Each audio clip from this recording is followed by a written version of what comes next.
לחקירה במצ"ח סגן אלוף נריה ישורון, המג"ד שירה לעבר מרפאה ממנה רצח צלף פלסטיני את סרן דימה לויטס בצוק איתן.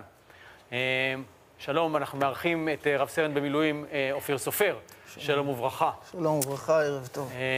איתך נדבר על מה קורה לקצין בצה"ל כאשר הוא עולה על הכוונת של ארגוני השמאל ועוזריהם. כי אתה ב-2001 היית מ"פ בצנחנים, נכון? ואתה הורית לחסל מחבל בפעילות מבצעית, ומצאת את עצמך כמו סגן אלוף ישורון, תחת מתקפות חקירות ותביעות מצד ארגוני שמאל, בלתי נלאות אגב, יש לומר, נכון? כן. ובראשן עורך הדין מיכאל ספרד, שפשוט נעץ בך את שיניו ולא הרפה. נכון, אנחנו כמעט 13 שנה, 12 וחצי שנים, מה שנקרא נרדפים, מוצא את עצמי נרדף על ידי מיכאל ספרד, בין אם זה במהלך השירות הסדיר, זאת אומרת במהלך תפקידיי הקודמים, בין אם זה אחר כך בחיי האזרחים. מה זה נרדף? מה הוא עושה לך? נרדף זה פעם בחצי שנה הוא מציג, פונה לפרקליטות ושואל מדוע מדינת ישראל לא מעמידה לדין את רב סרן אופיר סופר על אותה פעילות מבצעית. מה עשית אגב? אגב, פעילות מבצעית שזכתה לשבחים לפחות משלושה אנשים שהגיעו לדרגת אלוף ופיקדו על האירוע הזה בצורה ישירה. זה היה אירוע אחרי רצח גנדי, נכנסנו למבצע חטיבתי בטול כרם, וזה מבצעים טרום חומת מגן, ממש בשיא האינתיפאדה, מ"מ1 אצלי נפגע בחזה. אבל אני פחות רוצה להיכנס לפרטי האירוע, אני רוצה לדבר על התופעה, לאן זה מביא אותנו. תשכנע אותי שנייה שאתה באמת פעלת כמו שצריך, ולא פעלת מטעמי נקמה, כאילו שזה הדבר שהוא כרגע אסור. ספגנו אש ישירה בהכוונתו,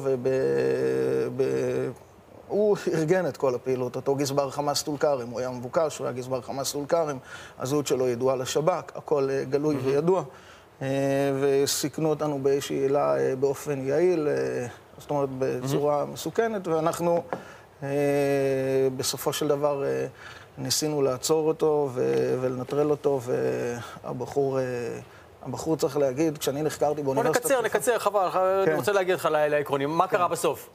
פשוט... בסופו של דבר, כשזה הגיע פעם אחת לדיון בבית משפט, אז הסיפור נסגר, אבל עד שזה הגיע לבית משפט לקח 12 שנה, כי הוא כל פעם הציק בצורה הטובה ויעילה. כמה זה משפיע על חייך?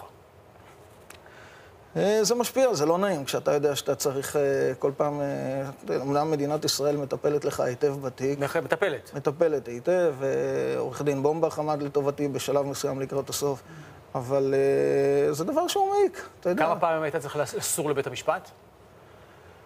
נסור לבית המשפט פעם אחת, אבל למסור עדויות ולחקר ולהתכתב ולדון עם העורך הדין וכולי, זה היה לא מעט פעמים. האם זה משפיע על חייך בפריפריה, כמו חשש מנסיעות בעולם, לא יודע, לקוחות או אנשים שאתה עובד איתם שרואים אותך בדרך כזו או אחרת? לא יודע, אבל העובדה שאני חשבתי שלא נכון להוציא את זה לתקשורת בשלב עד לאחרונה בעצם, זה משהו שאומר שזה הטריד אותי מספיק. למרות שאמרו לי חבריי, תשמע, אם אדון ספרד לא מוציא את זה לתקשורת, אז כדאי שאתה תוציא את זה, כי הוא כנראה מבין שזה לא עושה לו טוב. וצריך לדעת מאיפה הארגונים האלה פועלים ומה מטרתם. כן, מאיפה הם פועלים ומה מטרתם. אני פחות חקרתי את זה, אני קצת ער לעניין, אבל אני רוצה לומר דבר כזה. כשמפקד יוצא לפעילות, יוצא למבצע, יוצא לקרב, הדבר המרכזי שיש לו, יותר טוב, הרי הוא לא תמיד יודע לקלוע הכי טוב ולא תמיד יודע לרוץ הכי טוב, אבל זה יכולת קבלת ההחלטות, זה התודעה שיושבת אצלו בראש, וזה דבר שצה"ל מאוד משקיע בו, בפיתוח מפקדים, משנה, במושג של קבלת החלטה של מפקד בשטח. הרי אנחנו יודעים שקבלת החלטה של מפקד בשטח, זה דבר ובעצם האנשים האלה, כמו ספרד וחבריו, בעצם רוצים לפגוע בקודקודים. בעצם, בפעם הבאה שצה"ל יצא למבצע, כדומה לצוק איתן, יעמדו 30 מג"דים, מתוכם יגידו, יחשבו ויעלו וישארו בדעתם, שחמישה מתוך אותם 30 סא"לים ימצאו את עצמם בחקירה תחת אזהרה. עכשיו, צריך להגיד שזה לא משהו שצה"ל מוביל את זה, זה משהו שצה"ל נגרר לזה, כי צה"ל... חפשו אותנו בפייסבוק ובקרו באתר החדש שלנו.